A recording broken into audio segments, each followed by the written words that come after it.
This morning, I woke up with the pain in my chest. Not the kind of pain a doctor can fix, but the kind that comes from years of feeling alone. Have you ever felt that?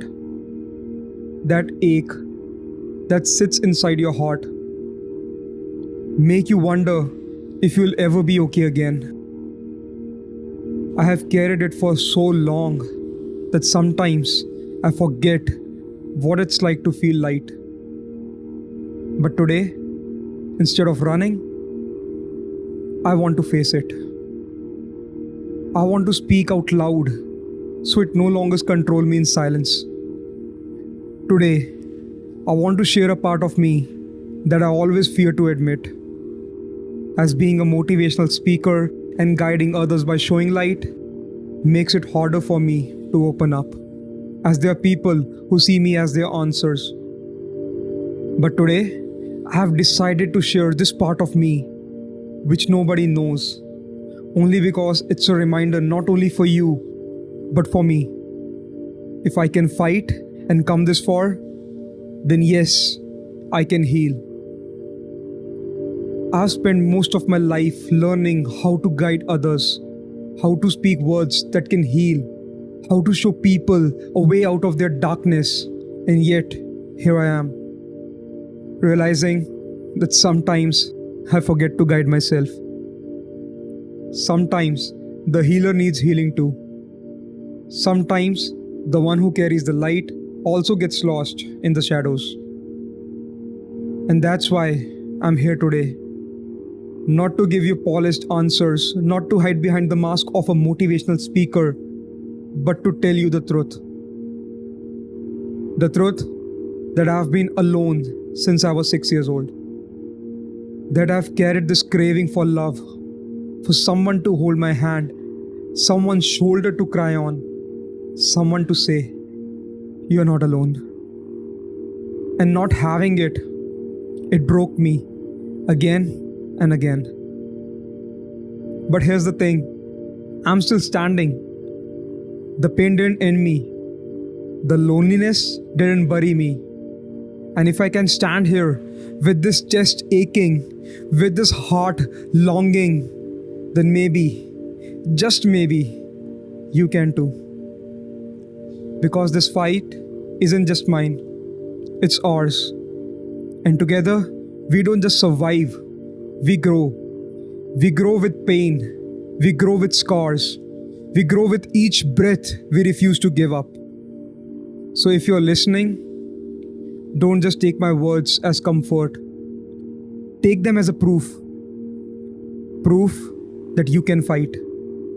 Proof that you can heal.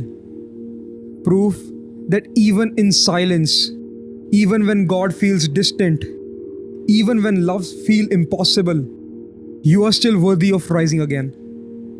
If I go back to where it all began, I had to take you to my childhood. I was just 6 years old. That's when I understood for the first time what being alone feels like.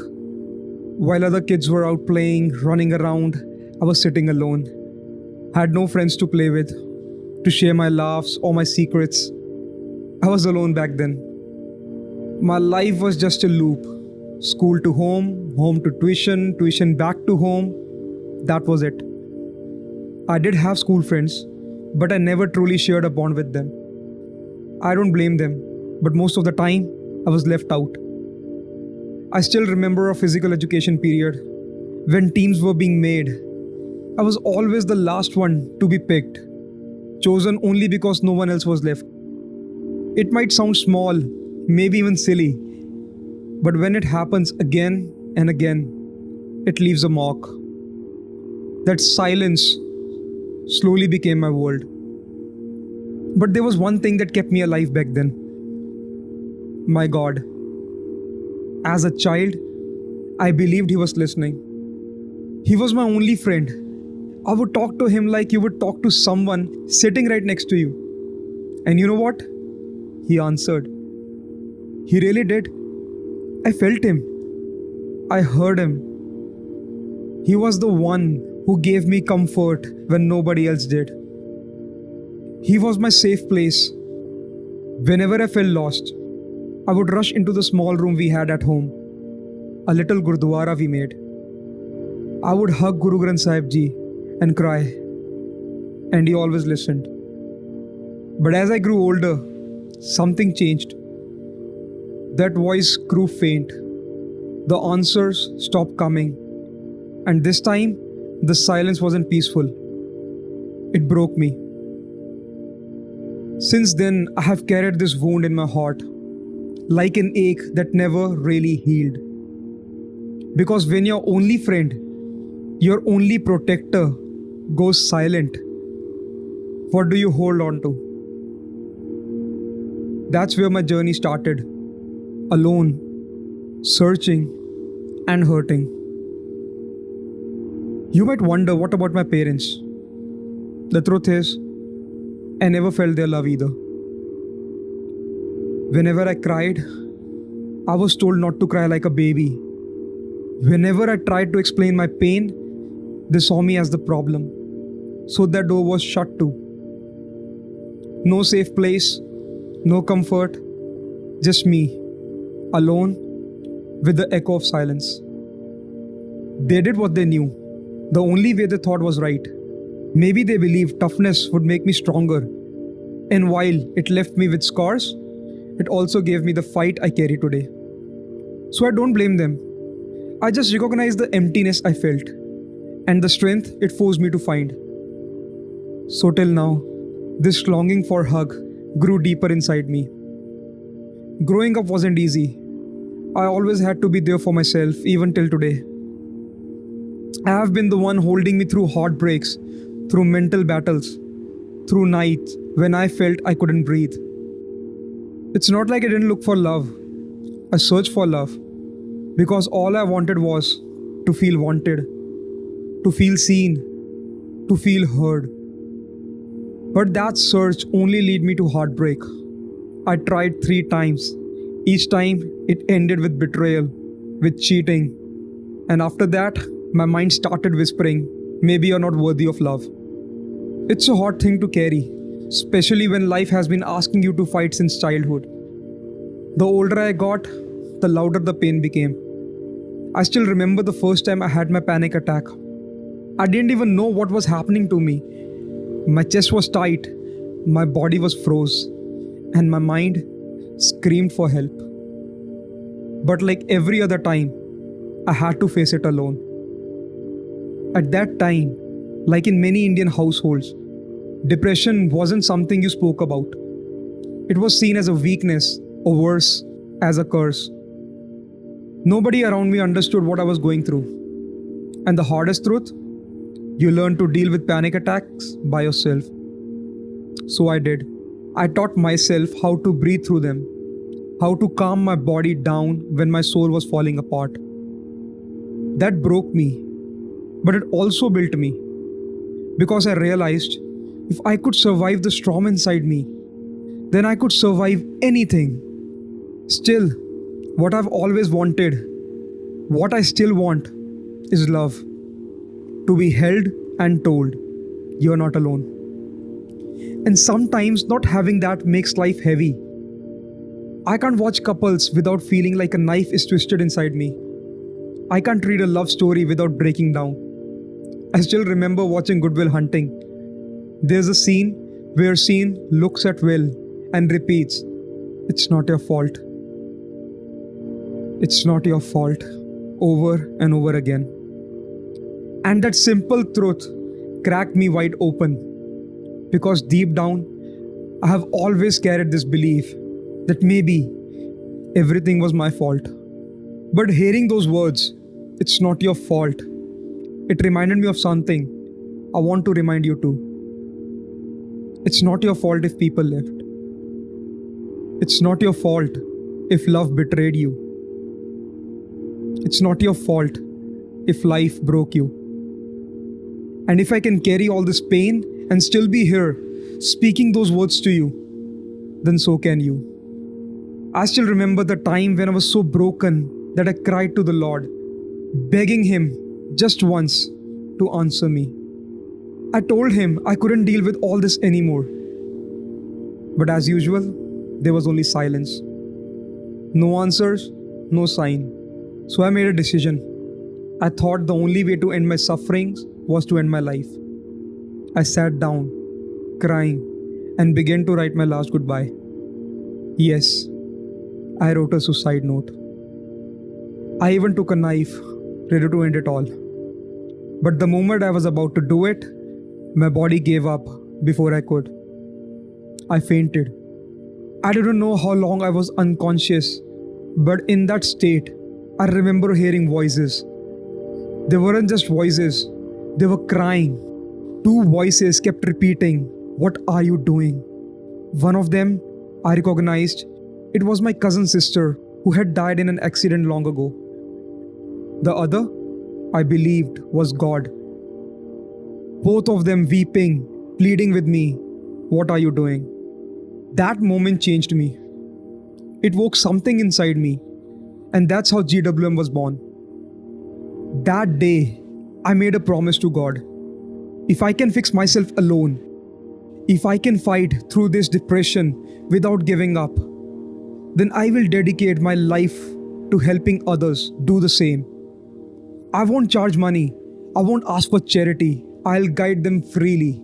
I'll give light the way I once begged to receive it. And from that promise, GWM was born. Ever since that day, I fought, not thinking about giving up, but just fighting. I threw myself into guiding others, conducting seminars, giving free private counseling, sitting with people who wanted to end their lives. I helped them heal, and in their healing, I felt alive. It gave me purpose, it gave me strength, but still, there was a part of me that felt alone. The longing never disappeared. I was out of depression. Yes, I fought it, but the emptiness was still there, hidden yet loud. Maybe because healing others sometimes feel like a curse. You're always there when they need you, but when you need someone, you are alone. It's not that I never tried to find someone safe. I remember having a sister, not by blood, but by bond. We worked together, supported each other. When she broke down, I was always there. And for a moment, I thought she was there for me too. But later, reality hit. She was there for me, only to keep me strong for her. I thought I had finally found a safe place, but when I needed her, I was ignored. My cries once again became silent. What I thought would heal me ended up costing me more pain. So no, it's not that I didn't try. It's that, in the end, I was still left alone. But no matter what, GWM became my anchor. Even when I had no one by my side, I never stopped healing others. And you know what? Seeing them happy now, living freely, makes me happy too. Maybe I didn't get what I needed, but at least I could give what I never had. Still, that longing hasn't gone. Sometimes it breaks me, and I fall apart for days. But then I rise again. 2-3 days later, I'm back. Because that's who I've become. The one who refuses to stay broken. And I'm not writing this to demotivate you or to change the way you look at me. I'm writing this because the world needs to know the truth. If I can still fight, still stand, still refuse to give up, even after everything, so can you. These past few days reminded me of that same silence, the same feeling of being left behind, even by those I thought would stand with me. It triggered the same ache I've carried since childhood. The same thought that maybe I'll always be alone. It broke me for a while. I cried. I questioned. I even wondered if I could keep carrying GWM, because sometimes being the one who holds everyone else feels too heavy.